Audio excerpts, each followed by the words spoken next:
Ladies and gentlemen, please welcome Vice President Global Partner Organization, Ken Trombetta. So good afternoon, and I want to really appreciate and thank you for hanging in there today. It's much better to see this live than it is on videotape, so again, thanks for being here today. And I'm excited about the session.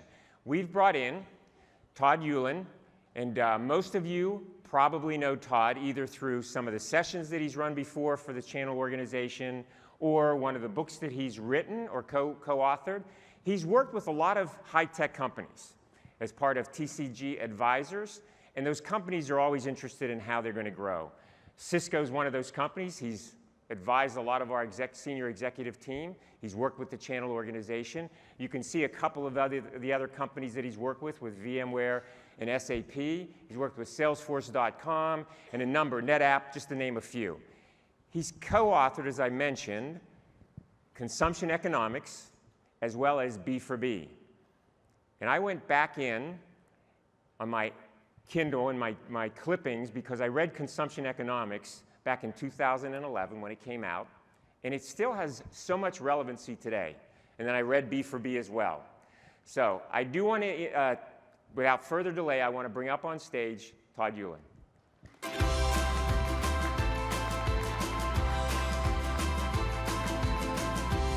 Thanks, Todd. Yeah, run through this. So Todd, yeah. Before you get away, I went back in my clippings today. Yeah. You're taking notes. You actually took notes. I said, here's a quote that I want you to put in context for everybody because it was out of Consumption Economics. It said, imagine giving your son a bicycle for his fourth birthday and then telling him that it's going to take until his 6th birthday before it will be assembled and working. So what was the context around? Well, the context was a bunch of research we did around enterprise technology, enterprise hardware, enterprise software, the ERP market, the switching market. And the theme that came back from customers was delayed gratification. Okay. I got so excited when the sales professional came in and told me about this incredible new product, the Nexus 9K, brand new thing you just launched. And then it took forever. It took forever to get it installed. It took it forever to get tuned. It took it forever to get it kind of up and running. So the gratification was just delayed. And we tried to use that example because everybody that's got kids knows what it's like Christmas morning when there's some assembly required of the Christmas present, and they don't actually get to enjoy it that day. That was the idea. But according to B4B, that has all changed now, or is changing, well, it's changing. It's changing. So we're going to talk about a few examples of that. So tell us about it. All right, man. All right. Yeah. Hi, everybody. How's it going? So it's a sunny day in a cloudy world. That's really the punchline of what we're going to spend the next hour on.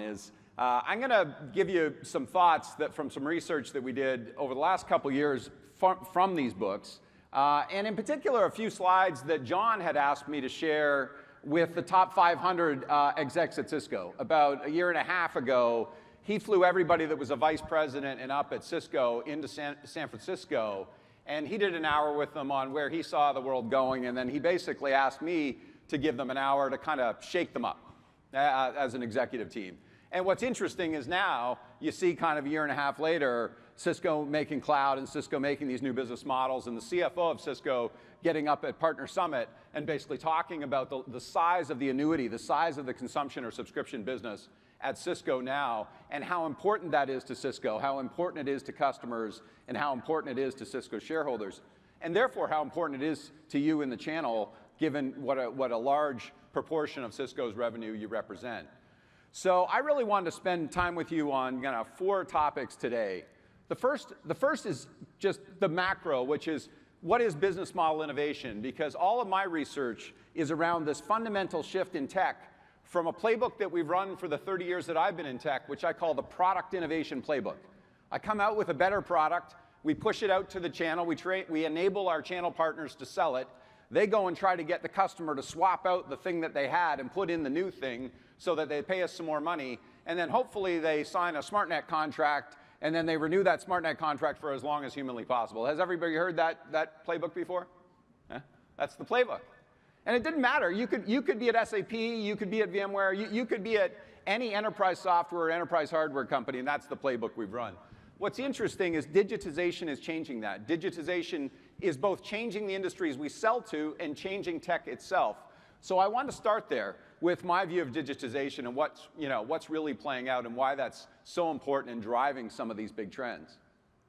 The second piece is, well, what are the new customer expectations? So if we're going to sell in this cloudy environment that we live in right now, how do customers think about the new expectations of vendors?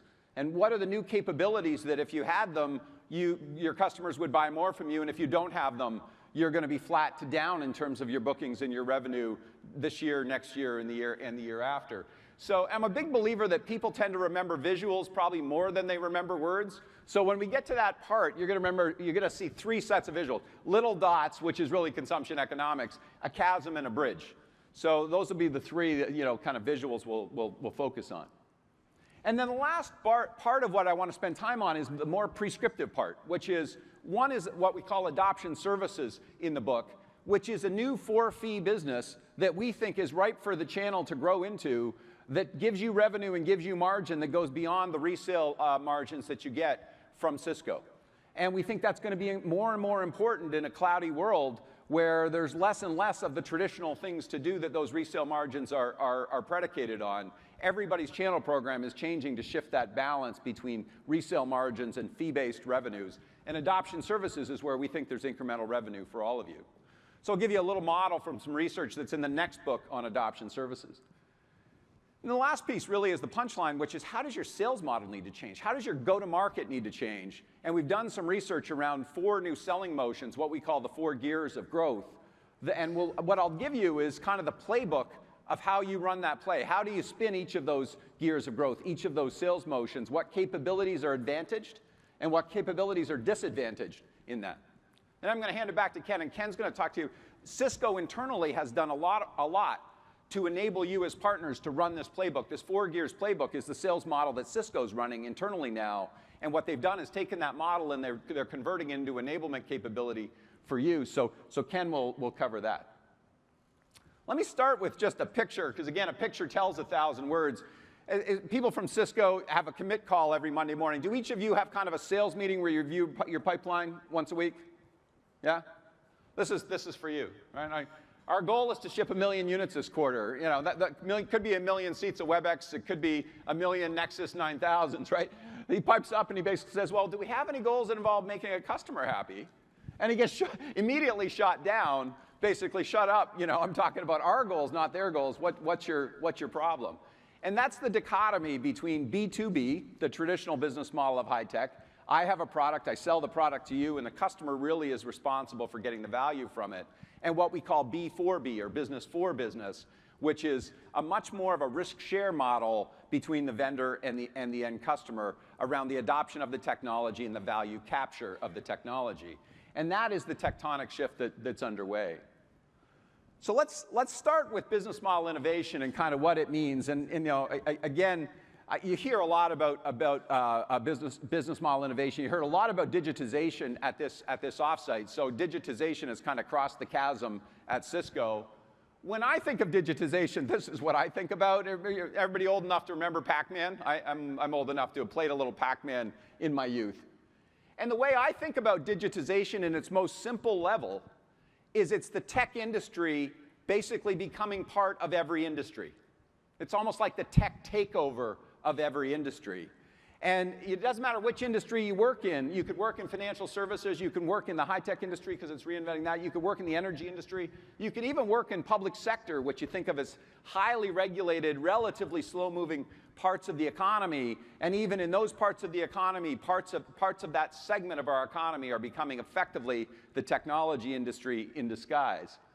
And I thought one thing we do today that might be a little bit fun that usually I don't include, but for this I would, is I found Cisco partners are a remarkably fact-based kind of partner, meaning you run by the numbers, you like your metrics, you really, you like hard facts and concrete details more than big, kind of hand-wavy ideas.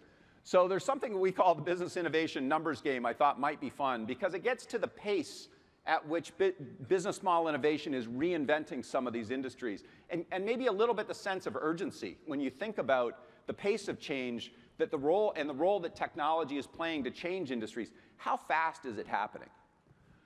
So there's 10 little vignettes here, and each of them have a couple numbers associated with them. So the first one is 130 and 11. And this is the photography industry. So there's a company that ran the product innovation playbook for 130 years at an incredibly high level, at a level that made them synonymous with their industry, basically made their brand equal to the industry. Who would that be?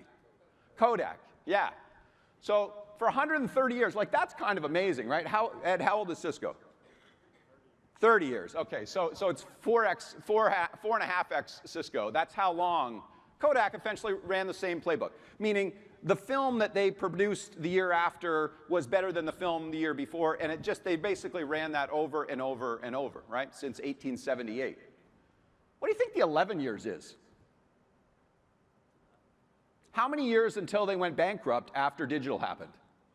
And the horrible thing about this story is they were so good at the product innovation playbook, they actually innovated the digital camera. There was a guy named Steve Sasson who worked for Kodak who built the first digital camera in 1975. But what they did was the business model of digital did not match the business model that Kodak knew and loved because they made all their margin on the film. So they swept the digital camera as far under the rug as they could and basically said, no, we would prefer not to play in that business model. That business model doesn't fit our operating plan or our metrics or how we think about our business. So 11 years later, they went bankrupt. The next example is a little faster. It's 5 years to bankruptcy. And this one is Blockbuster. Blockbuster went bankrupt 5 years after Netflix came out, which is incredible, really, if you think about it. Blockbuster enjoyed a pretty amazing position in their industry, and 5 years later, they go into receivership. The 1,200%, that's the increase in Netflix stock price from the summer of 2012 to now, which is an amazing thing, 12 times. It's basically gone from split-adjusted $7 a share to $88 or $89 a share today. So that's, if you get it right, the spoils are immense. And if you get it wrong, if you're late on business model innovation, the downside is equally immense. 78, 4, and 6. This is the cell phone industry.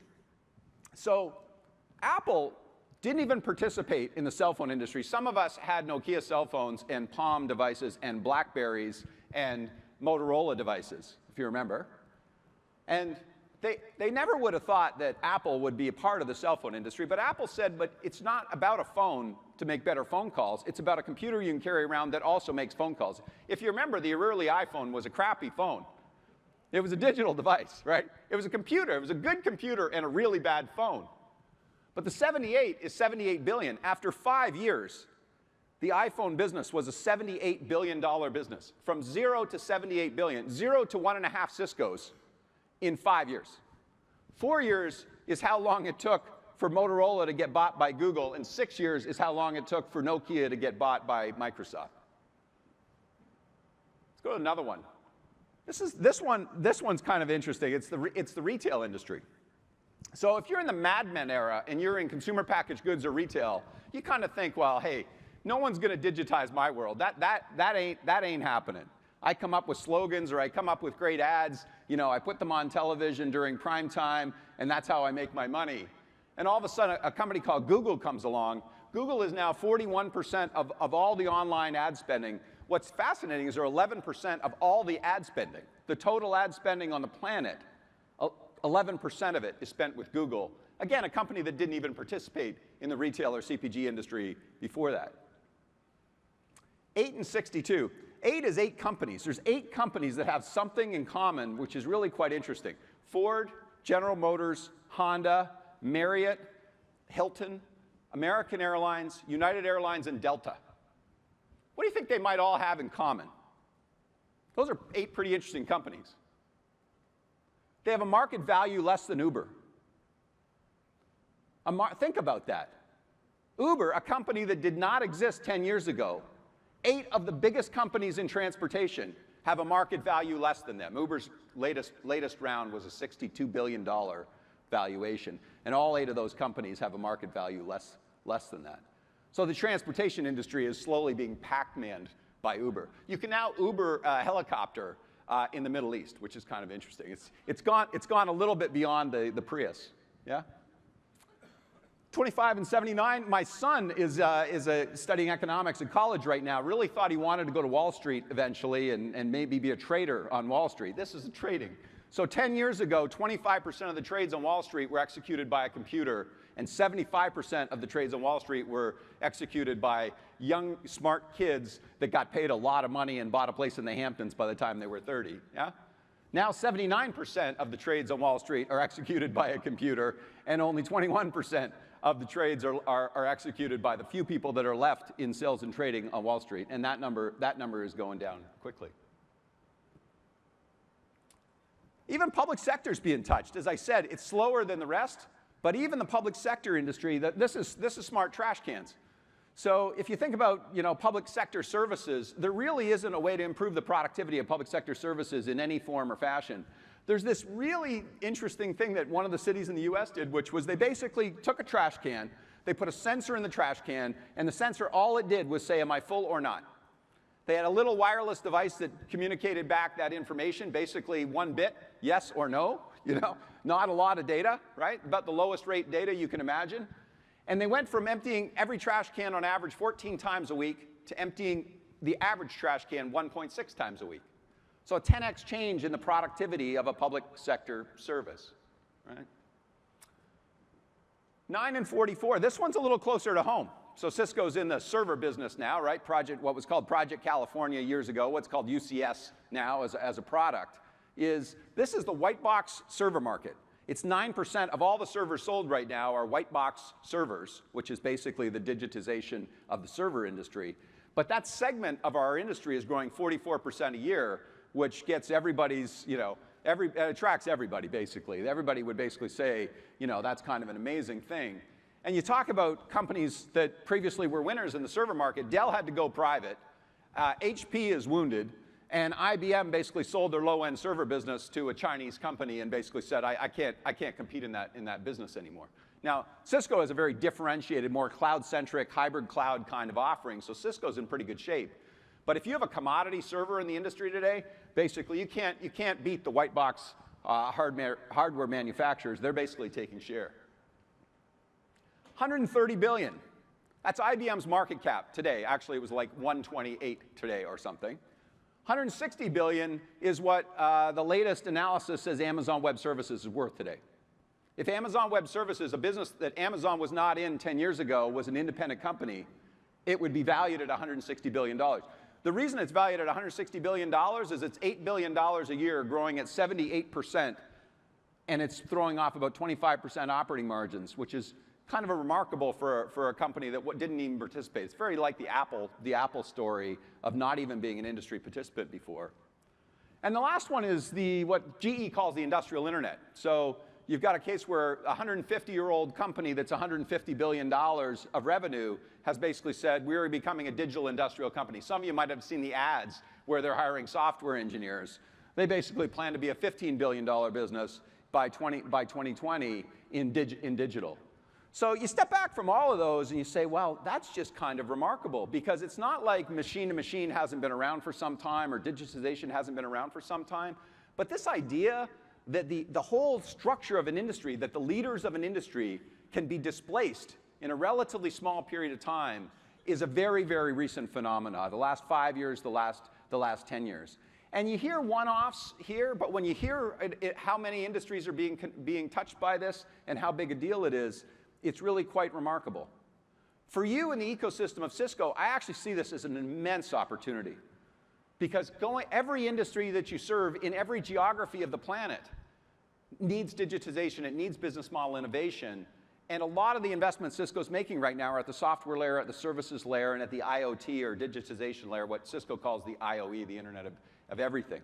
So I just want to give you some background of just what I see in terms of the research we do and how fast it's moving. So these are the new customer expectations. Remember I said you're going to like little dots? There's going to be a chasm and there's going to be a bridge. These are the little dots, which is, if you think about how we used to sell, life was pretty good. If we had a $2 million deal, we'd maybe sell $1 million worth of product. You in the channel would probably add on a PDI engagement, to install that product, get it up and running, get it working to spec. Maybe that's $200,000, right? We'd sell a maintenance contract, a SmartNet contract, or a PSS contract if you're from Europe. On top of that, maybe that's another $200,000 a year.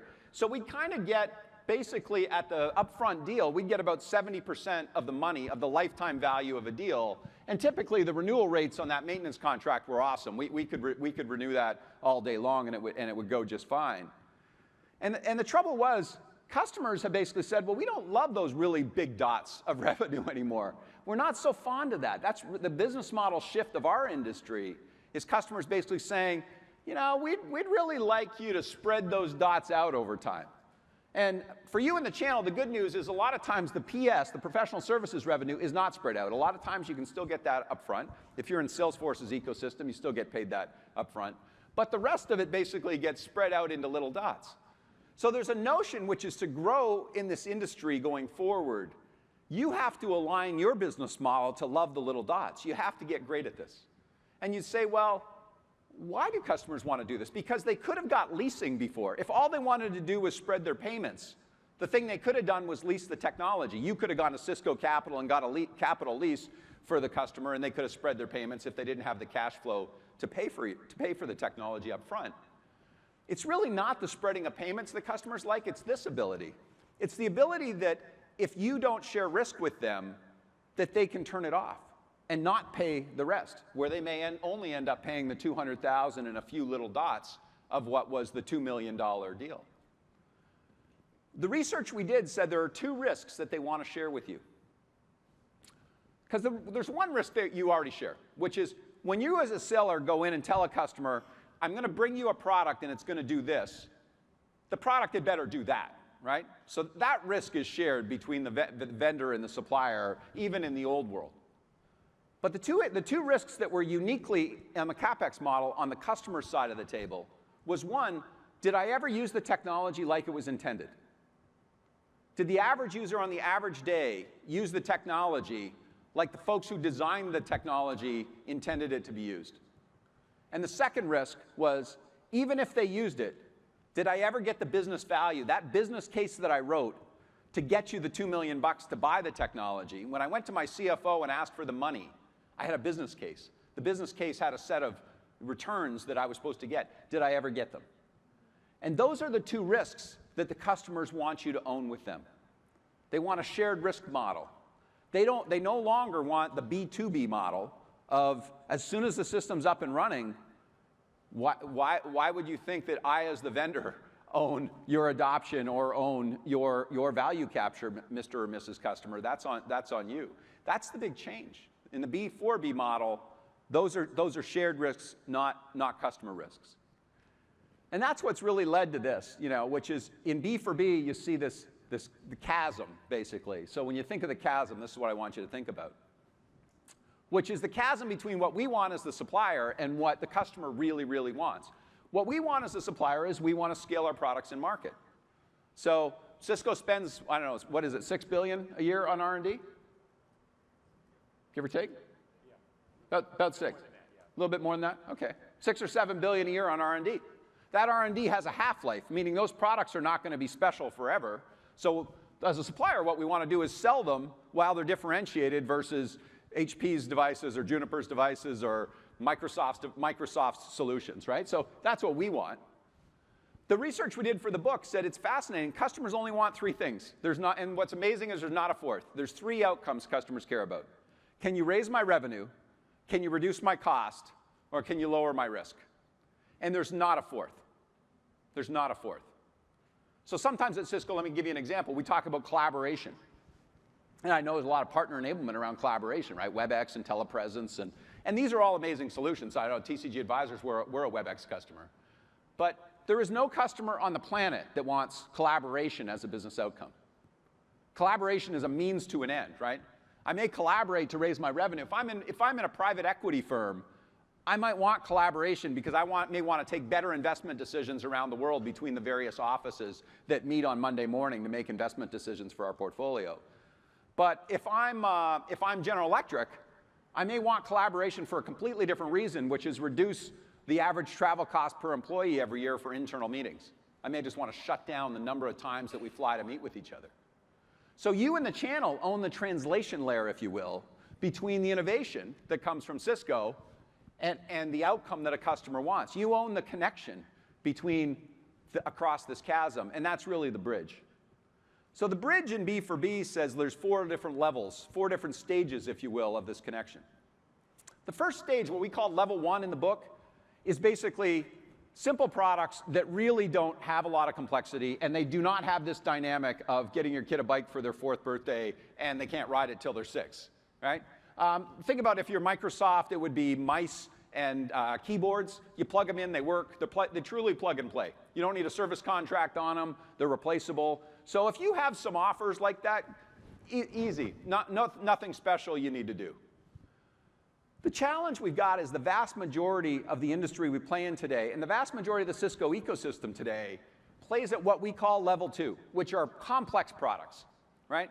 These are products that are very sophisticated. These are products that have a lot of configuration options. These are products that are hard to understand as a customer of what do I need. They're hard to understand as the customer's engineers, how do I install it?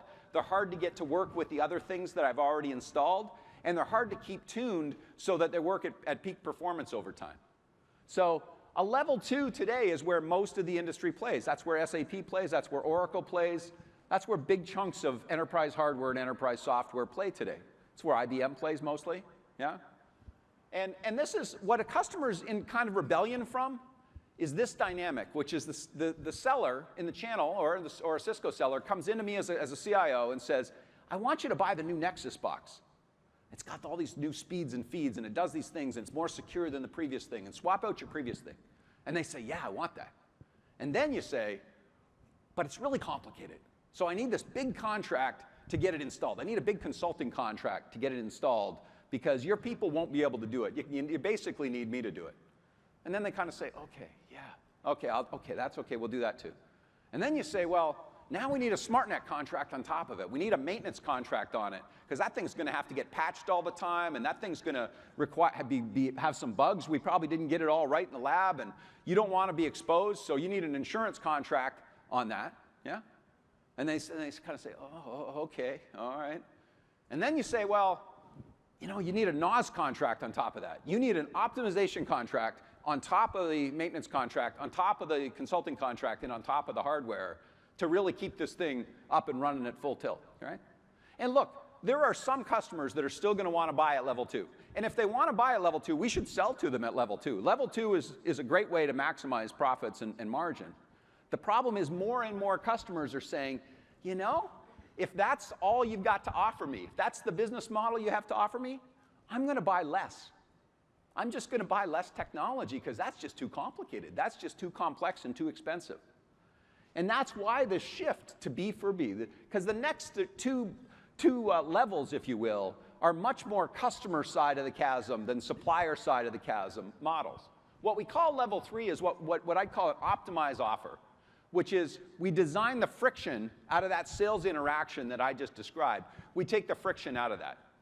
The best example of a company that scaled at an incredible level with this is Salesforce. So Salesforce, you had a level 2 supplier in Siebel. How many of you used Siebel at some point in your career? How many of you liked Siebel at some point in your career? Nobody. I have never met, in all the times I've done this talk, I have never met anybody that says, oh, that Siebel stuff, it was just so good. I don't know why my CIO made me use Salesforce. It's really awful. Because Salesforce had 60% of the functionality of Siebel, but it had a friction-free consumption model, right? Don't need the servers, don't need the network, don't need my IT guy. If you were a seller at Salesforce in the early days, I was at an internet startup that happened to be in the same building as Salesforce back in 1999 and 2000 when they were just getting started, one market in San Francisco. And their sellers were told to go into the head of sales and sell them an outcome. And the outcome they sold was I'll give you 1 to 2 hours a day back of selling time per sales rep. If you swap out your Siebel thing and put in Salesforce, 90 days from now, I'll have it up and running. And on the 91st day, I'll give you 1 hour to 2 hours a day back of selling time. And then the head of sales phoned a bunch of other heads of sales of people who'd already deployed Salesforce and found out it was actually true. That's actually the outcome they had. They didn't talk about the speeds and feeds. They didn't talk about the technology. They didn't talk about cloud versus not cloud. They just basically sold the outcome. Yeah? And they ran the table, as you know. They're a $6.5 billion company now, 75 billion market cap. You know, they are the darling of SaaS. But really all they did was friction-free consumption of CRM and Salesforce automation, and they had no special feature that Siebel didn't have. In fact, they had fewer features than Siebel had. So that's a level 3 offer. And a level 4 offer, I touched on them already, but the CIOs I talked to today, Amazon Web Services is a level 4 offer.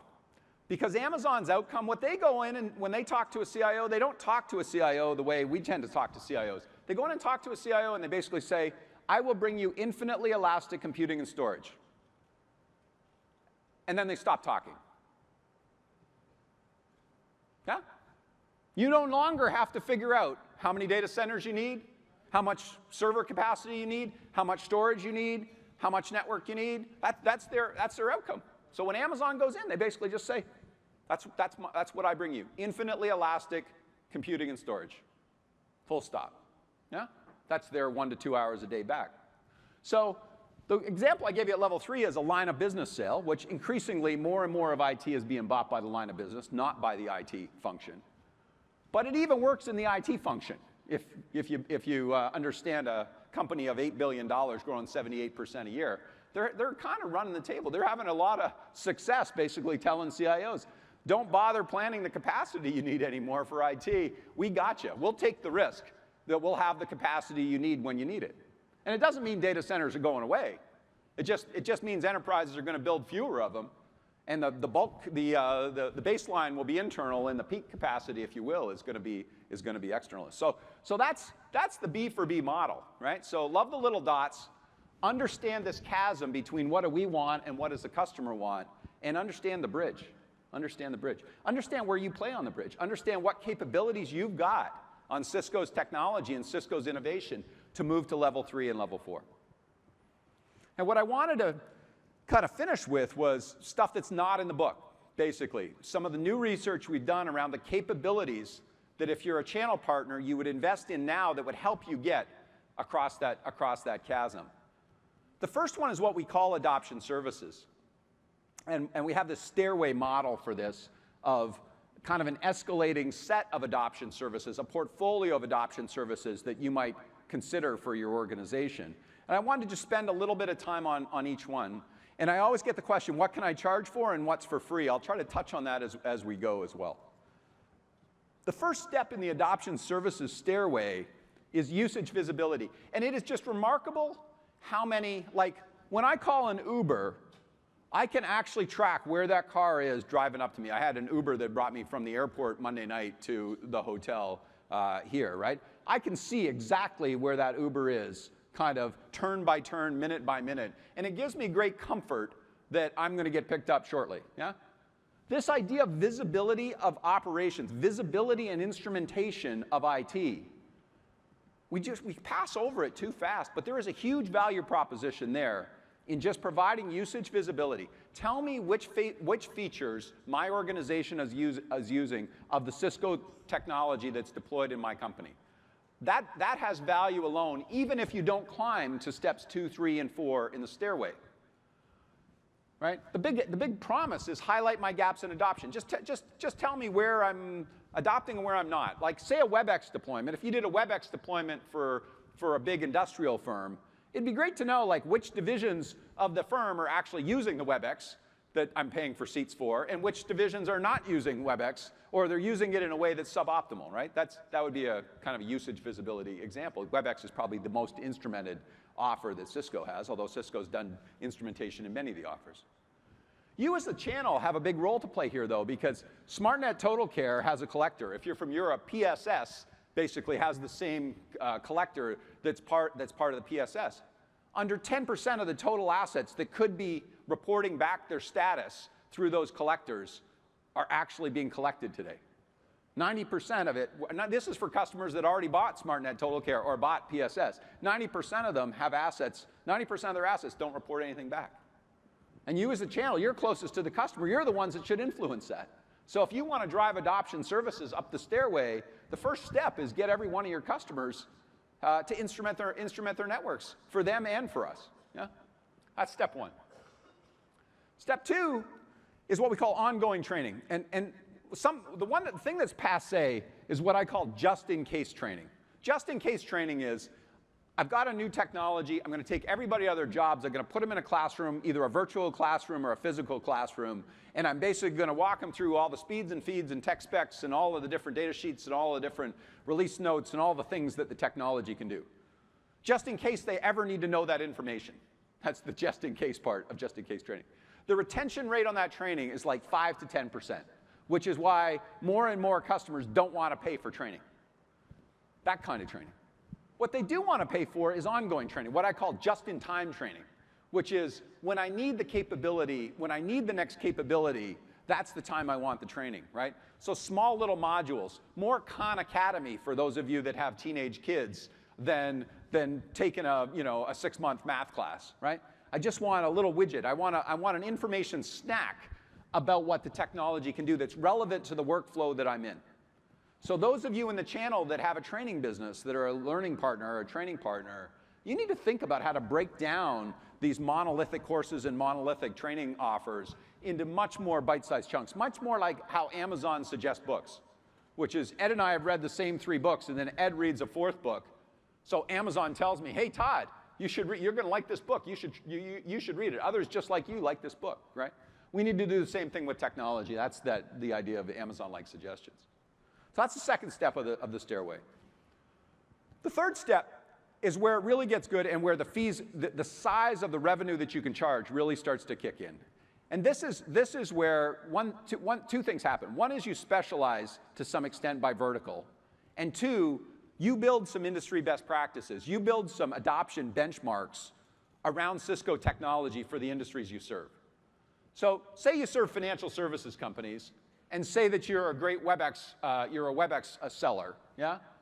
What you want to know is I'm in JP Morgan, and on the 3rd month of a WebEx deployment, when I look at their usage profile from step 1, how does that compare to the average financial services customer that's deployed WebEx to take cost out of their financial services organization, right?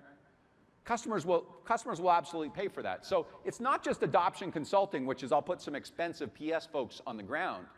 It's you as a channel partner building the intellectual property around Cisco's technologies for what are the best practices to deploy those technologies and get the outcome, get the business value that the customers bought and paid for.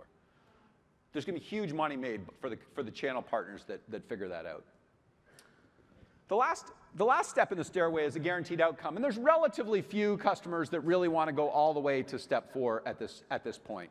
So this is going to be a small part of your adoption services practice for some time. But really the promise there is make me a hero with my CFO. That outcome that I described, Amazon Web Services selling, infinitely elastic computing and storage, if you're a CIO, you walk into your CFO's office, like you get a high five from the guy. The guy basically says, well, that's unbelievable, because I had this whole bunch of budget set aside that in case we needed a new data center, and now you're telling me, well, I can smooth that out and I can kind of match my revenues and my costs, and CFOs basically love that. They love that stuff. So you'll think about what outcomes you're able to sell, but that's where it becomes much more of a managed service, because if you sign up to an outcome, if you sign up to a gain share model with your customer, you're going to want to control their adoption. You're not going to want to leave it up to them to adopt in the order that they want to, which basically means you're getting to much more of a managed service or a preset adoption roadmap where you basically dictate it. And like I said, there's a relatively small part of the market today that's gone to step 4. So the takeaway for you on this one is go back and think about this. Think about, well, which of your customers would want to go to each step, right, when you segment your market, and think about what your capabilities are to sell and deliver services at each of those steps. Cisco's already given you a bunch of tools at step 1, but you need to make some investments at step 2, 3, and 4 if you want to really build here. So that's the first part, which is how do I get incremental revenue in a cloudy world? This last piece is how do I change my sales model? Because for the whole time I've been in high tech, we've really run 2 sales motions, new and renew. I want to sign up, I want to get new customers, I want to sell them some Cisco gear, and then I want to renew the SmartNet contract as long as humanly possible because it's high margin and it's good for them and it's good for me, right? That's kind of like, it's been a simple, relatively simple go-to-market model. Now, Cisco used to have two separate sales forces, right? A sales force for services and a sales force for product. But they decided, rightly, I believe, to bring those two sales forces together for a reason, which is the future of winning in a cloudy world, winning in a world of little dots where you have to love the little dots, those two selling motions don't work anymore. They're not sufficient to grow your business. What you really need are four sales motions. What I call land, adopt, expand, and renew. And I thought we'd spend a little time on each one, but land is basically bringing in new logos. Adoption is the adoption services stairway that I just described, is actually getting the average user on the average day to use the technology like it was intended. That's what the adoption gear is. The expand gear is as soon as I get adoption, as soon as I get value from what I bought early on in the sales cycle, I want to buy more. It's the easiest selling you will ever do in your career because the customer is almost pulling the technology towards them. They say, well, gosh, I already achieved the business case for the first bit of technology you sold me. I want the next set of little dots, right? And the renewal, I know you spend a lot of time on renewals today, but the renewal should become a non-event. 4 or 5 years from now, you should spend no time on renewal because customers should be so happy with what you've sold them and so happy with the adoption and so happy with the value is why would they ever not want to renew? It would kind of be like not renewing your electric service in your house. We don't even think about it. Like seriously, we'd never do it. And that's what this has got to get to eventually. So the research we did is we tried to figure out, well, what are the capabilities under each motion that accelerate that gear, and what are the capabilities that decelerate that gear? And that's kind of what I wanted to show you. So, and we won't go through all of them in a huge amount of detail, but again, land is the closest one to what you do today, which is it's like the new gear, but it's really bring in new logos or major new deployments in existing logos. So at Salesforce, for example, the land sales team would own selling Sales Cloud into a new customer that's never bought any Salesforce before. But they would also own what they call relanding, which is I want to go and sell Service Cloud into the head of services in a company that's already on Sales Cloud, but they haven't bought Service Cloud from me. Or then I want to go to the CMO and sell a Marketing Cloud if they bought Sales Cloud or Service Cloud, but they haven't bought Marketing Cloud. So it's not just first time in a new logo. If there's a new buying center within a logo, that's also the land gear. We call that reland, right? And the things that really drive it faster and faster are kind of outcome selling, right? Exactly how I described how Salesforce sold, or exactly how I described how Amazon Web Services sells, which is sell an outcome. Don't sell a bag of bolts of technology and a data sheet that says the speeds and feeds of that technology, which is a big change from how we sell today. The adopt gear, I won't spend a lot of time on because we talked about the adoption services stairway, but really the big goal is accelerate the time to outcome or the time to value for the customer. And what that does is accelerate the time to rebuy for us, right? In a world of little dots, what we want is them to buy a lot more little dots sooner. And the way they're going to do that is they got more and more value from the previous little dots that they bought. So again, I mentioned adoption benchmarks, adoption roadmaps, this granular usage instrumentation. Those are the kind of key capabilities that accelerate this gear. What doesn't work so well are things like you're on your own or just generic use cases that come from product management that say, well, this is a use case for WebEx, or this is a use case for Nexus, or this is a use case for UCS. Those generic things that the customers could have got on the web, you don't, as a seller, they're not particularly helpful anymore. Right? Customers want you to apply it to their specific installation and their specific dynamics. They expect you to know the data about their deployment. The expand gear is where a lot of the goodness happens. And if you're at Salesforce today or you're at Amazon Web Services today, if you're at a cloud company today, you spend a lot of your time selling in the expand gear. This is where a lot of the revenue comes from. This is where a lot of the juice in the growth of these companies comes from, right? So here's the things that you need are things like, validated ROI case studies that say once you've gotten outcome A, Mr. Customer in financial services, the next outcome that you want is outcome B, and here's the incremental value that will bring you. It's almost like you've written the business case for the customer to go to their CFO and get the money to buy the next little dot, right? A lot more inside sales leverage as opposed to outside sales. So a lot of land selling is done with enterprise sales reps or mid-market sales reps, territory sales reps that are outside. You're seeing the huge rise. Inside sales is in ascendancy right now, right? So if you haven't got an inside sales organization yet, you will, and if you have one, it's going to grow, because loving the little dots, you need relatively less expensive resources to pull that off, right? And channel leverage, frankly, the fact that Cisco has a channel ecosystem is a reason to believe in Cisco. I think these highly vertically integrated companies are going to have a really rough go. It's the companies that have a vibrant ecosystem and vibrant channel are going to be able to do this a lot better, because they have a lot more feet on the street that are close to customers and understand what is the next expansion of the technology that makes sense. And then, like I said, the Renew gear, I'm not going to spend a lot of time on it, but I'll tell you, it's a hell of a lot easier to renew a customer if they fully adopted and got the full value out of what they paid for. What's remarkably hard to renew is where a customer bought an insurance contract like SmartNet, or they bought an optimization contract like NAS, or they bought one of your equivalent contracts that you have inside your organization, and then nothing really happened for their reasons or yours, and you got to the end of the contract and you come back and you say, well, I'd really like you to re-up. In fact, I'd like you to take 3 years instead of 1. You kind of get a chuckle from the customer. They're like, oh, God, I'm glad that you want that. So if the adopt gear spins well and the expand gear spins well, the renewal becomes a non-event. To the extent you don't spin the middle gears, you got a lot of work to do with the renewal. That's going to be a really tough go, and you end up discounting heavily. So that's the 4 gears model. Behind the scenes, you've got a sales ops function. I won't spend a lot of time on this, you got to grease the wheels, if you will, or the gears. And sales operations in most tech companies is the sand in the gears today.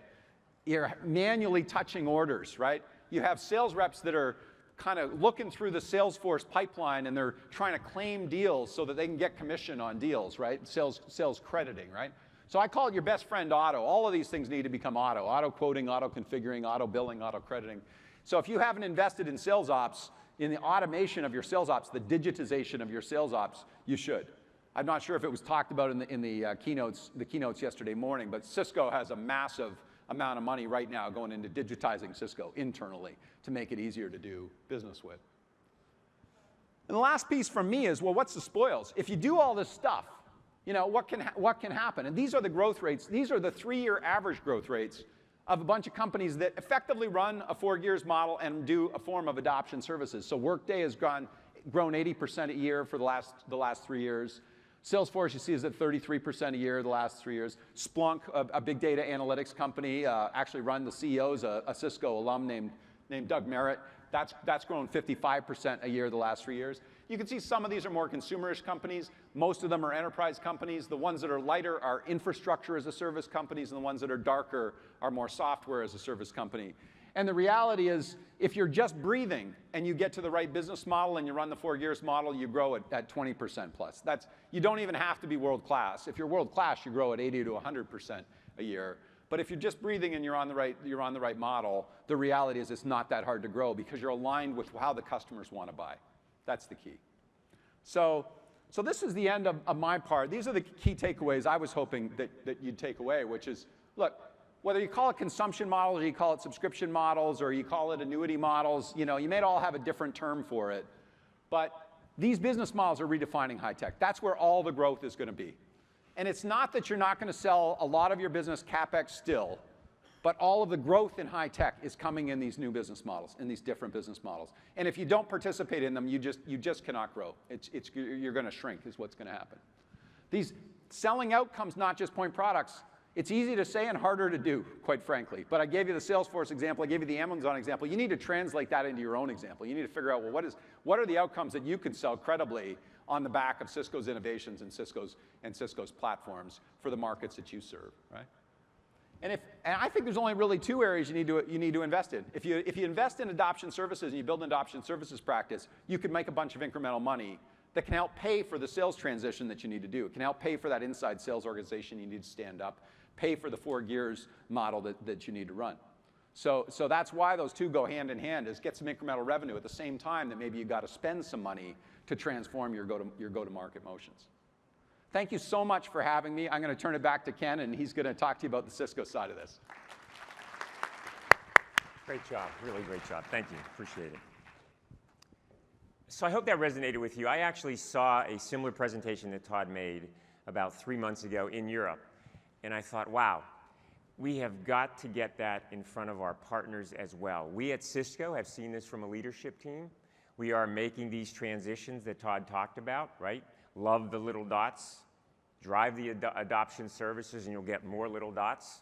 And then the 4 gears of growth. So I appreciate your being here today. I'm going to close this out in 10 minutes and keep it on time, but keep in mind that these are available on demand. So when you go back to your companies and you would like other people to see what Todd has put together, you know, the rationale behind why this is so important to make this transition, it'll be available. We're making that available. Okay, so let me kind of put it in context of where we are and Cisco is. You know this guy, and Chuck believes in the consumption or the subscription economy, and that he really believes that instead of this upfront that Todd talked about, that it's going to be more and more about the tangible proofs of outcomes and how we really drive adoption and those services. You heard Kelly on stage talk about our Q2 earnings, and they were good, but one of the highlights was the fact that 28% now of our revenue is recurring, and that's up to the highest level it's been, and we expect that to grow. And then I just saw another, I'm sorry, it was just that Kelly talked about also the survey that we do, the profitability survey that we do, and our average partner across all of our partners that we take the profitability survey has 10% recurring revenue. The most profitable partners, and we do stratify those, the most profitable partners have 35% in recurring revenue. And I just saw a statistic in another group that IDC provided that the valuation for recurring revenue is 3 to 5 times more than non-recurring revenue. So just from the standpoint of valuation, whether it's a public company or whether it's a private company and you're thinking about exit strategies. So I thought Todd did a great job in really talking about the formula for success. It's all about value realization up front around the adoption, making sure that that business case that that advocate in the company put together for why you should buy that technology actually gets realized. If you do that well, you have the opportunity then to go in and do cross-sell and upsell. If you do those first 2 gears really well, that renewal is a non-event, right? And that drives your recurring revenue.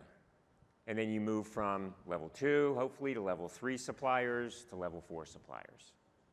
So let me give you 2 examples quickly of what we've seen with our business, right? So we have a group that has been doing this within Cisco. And they're called Global Customer Success, and they were doing it kind of as a pilot. And I'll give you some of the statistics that we found, and then I'll talk a little bit more about them in a few minutes. But this is around SmartNet Total Care. And I'm going to look at adoption first.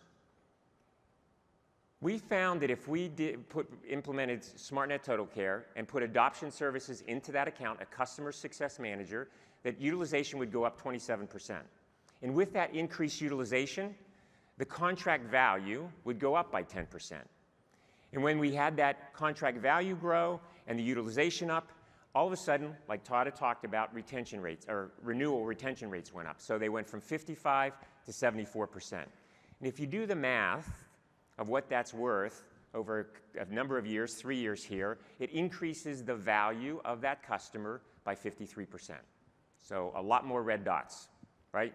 Here's one, pretty simple, around WebEx. And we've had a group of customer success managers working on WebEx accounts within Cisco as well. Not dissimilar. We start small, a little red dot, a $30,000 sale, implement then adoption services in the first month. In month 5, utilization, adoption goes up to 70%. By month 13, it goes up to 80%. And in month 13, what was a $30,000 sale now gets an add-on sale of $120,000, so a 4X. Again, talking about those gears of growth that Todd talked about, we've seen it within Cisco as well. So what are we doing with our partners to help get us all on the same page here? So we are certainly providing some enablement. We have workshops that are available. We have 2 different types of workshops. We see a lot of partners running these back to back.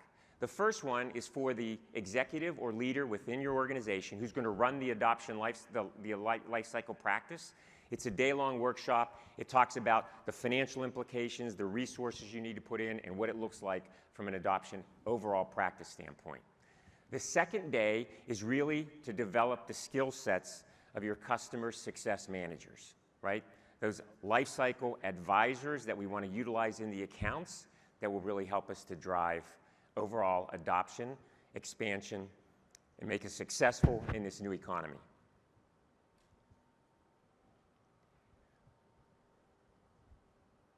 This is an example of a full-blown lifecycle management practice within a partner. This is part of the workshop that we provide.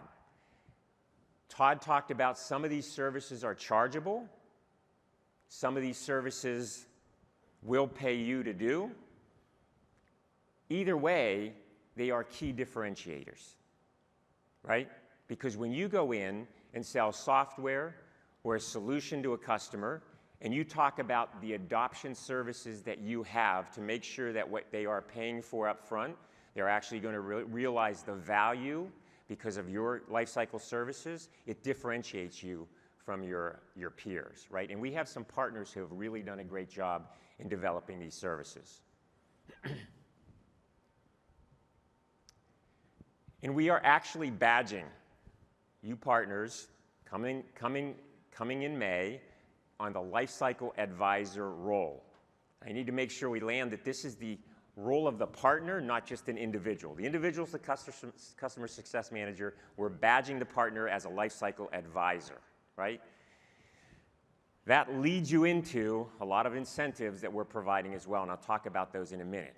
But the way you get to this role is you go through the enablement, and then you verify your process of adoption, and we have a process to do that. Or you're already doing it through Microsoft or some other accreditation in the industry, and we'll fast track you into this role.